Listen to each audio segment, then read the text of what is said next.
Welcome back to my weekend series. I am joined once more by our Walton director, Ralph Senensky.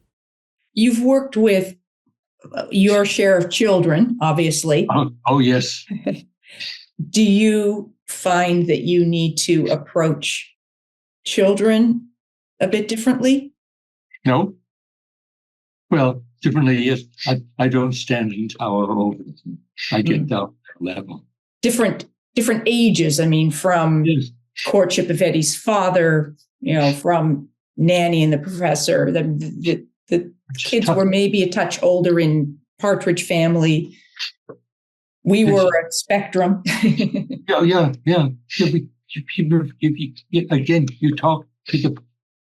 See, I realize now that I really, in a way, never knew the people, the actors I worked with. I just knew the characters that I was directing. And that's what they were to me. And that sense was from the script and how you... Everything goes back to the script. Everything starts with the script and what the script ignites in you. Yeah. I didn't feel on our show that... I don't recall you particularly directing us. No. So it obviously, if actors are delivering what you feel interprets the scene, there's less need. Were there, which all comes down to casting, did you find in some shows, or overall, was that pretty much the case, that these children were hired, they were right for the roles? Well, that's it. You do it you do it as you're casting. Were there times where, with the restraints of the time, that you felt that you were never able to quite get where you wanted a scene to be with the actors? Probably. I don't. Well, I remember one time in community theater where I had an actor and I was trying to get him to say a line a certain way, and I couldn't get the reading of the line I wanted. And so I played it on the piano. I didn't know this at the time, but now I think pretty much I like what I've heard Alfred Hitchcock say. He says that they tell me that I don't direct. He said, but I do direct when it needs to be directed. And I do remember a moment when I was still, I think here I was still secretary, and I went down to the rehearsal hall one day. Fielder Cook and Robert Alda were in an intense conversation about interpretation. And then off to the side was a table where the rest of the cast were sitting, waiting for them to work out their conversation. I was bringing down revised pages, revised script changes, and brought them. And as I laid them on the table, Patricia Neal was sitting at the table with the others, and I heard her say, I don't know, I just do it. I guess actors do have each their individual approach and how much they feel they need from the director, that interaction, that reinforcement or validation that they're on track. Sometimes as an actor, I can feel like I'm acting in a vacuum because there isn't feedback. So I've kind of I came to the point early on of feeling that if I'm not hearing anything, then it must be fine.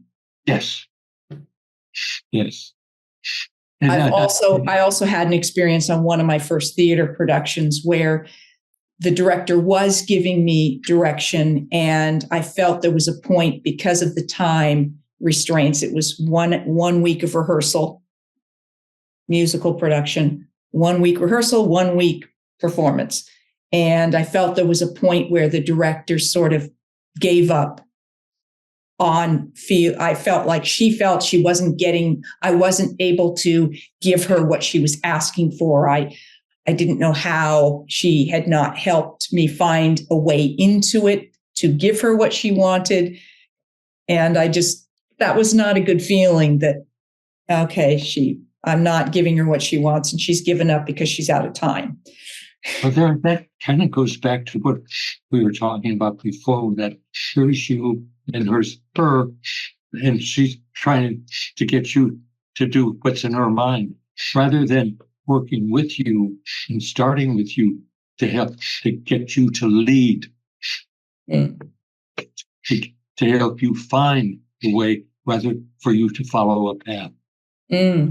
Yeah. I worked with another director that I really similar sort of approach. He would ask me a particular line. He's like, "Well," and he would ask me what I was trying to accomplish with that. What was my intention with why I was saying that line? What was I trying to do with it? Which would make me think, and inevitably, I would recognize the trouble when I would say 2 or 3 things. Well, I'm trying to do this and this and this. And he would say, pick one, which was helpful because it was like, oh yeah, I am muddling it by trying to cover too many things at once. And so none of it's clear. None of it is a strong enough individual choice. So he would help hone those choices as I went through the script, or he'd say, or I'd say something. He goes, all right, I'll give you that. Do that. And so then to me, it was, well, do more of that, because because sometimes he'd say, I loved when directors would say, well, do blah, blah, blah. And I thought I was doing that, which would tell me it's not coming through. So make it stronger. Yeah, one of my lines, I remember saying this so many times, if an actor was reading a line and it wasn't coming out right, I would get them, I said, just say the line to me now. Just you say it. I mean, it's your body, it's your voice, it's your mind, it's you, no matter what you're playing, it's still you. It's the thing that changes are the circumstances. It's you in the imaginary circumstances. And I would often say, when an actor would come to me and say, well, how should I say blah, blah? And my response was typically, well, that's the wrong question. Or when I was teaching acting, it's not, the question isn't how should I say it, but why are you saying it? Yes. And if you can figure out why you're saying it within those circumstances, then the how will take care of itself. Absolutely. I have another story that when I was doing 12 O'Clock High, I think it was the second one I did. And I loved Robert Lansing. And he just was so committed to doing his role. But Robert had a thing of, in his reaction, he would sort of do something and let the pressure off or whatever. But he was a thinking actor. And I remember doing a scene with him and Frank Overton. It was an intense scene. He was the general, and he had a mission for the next day that he was worried about, and he just was concerned about it, and it was intense. And at one point, I was doing his close-up, and he did it, and I said afterward, I said, in that line, I think you would think such and such. And I think maybe you should be thinking this. And he just looked at me and said, you son of a bitch.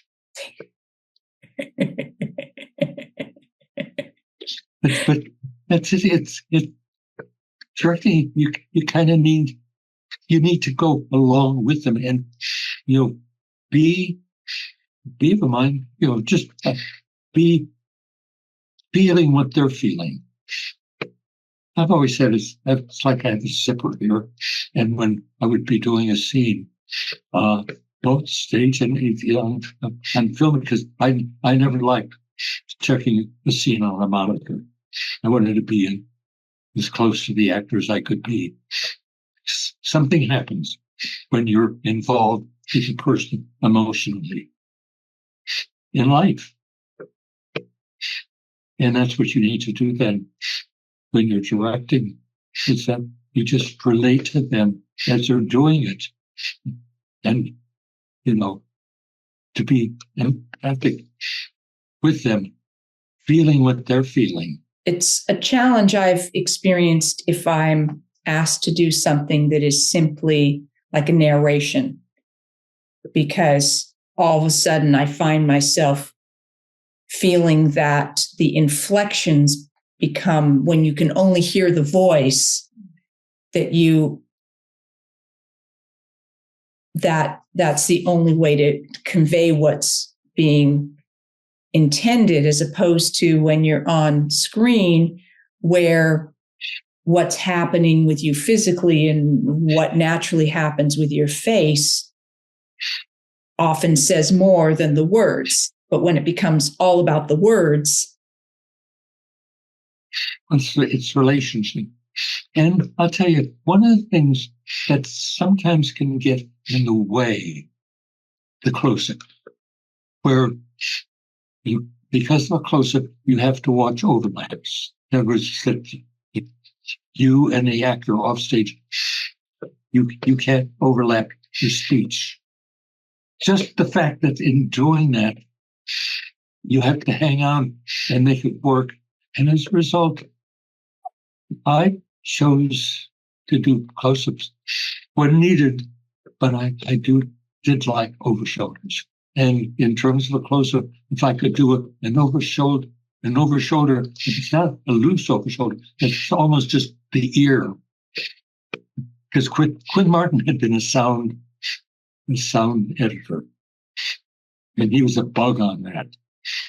And I used an awful lot of over shoulder close-ups, where it was still the close-up, but I just had the ear so that the actors could overlap each other. That could create a problem, probably in the editing, but that's what editors are there for, to solve their problems too.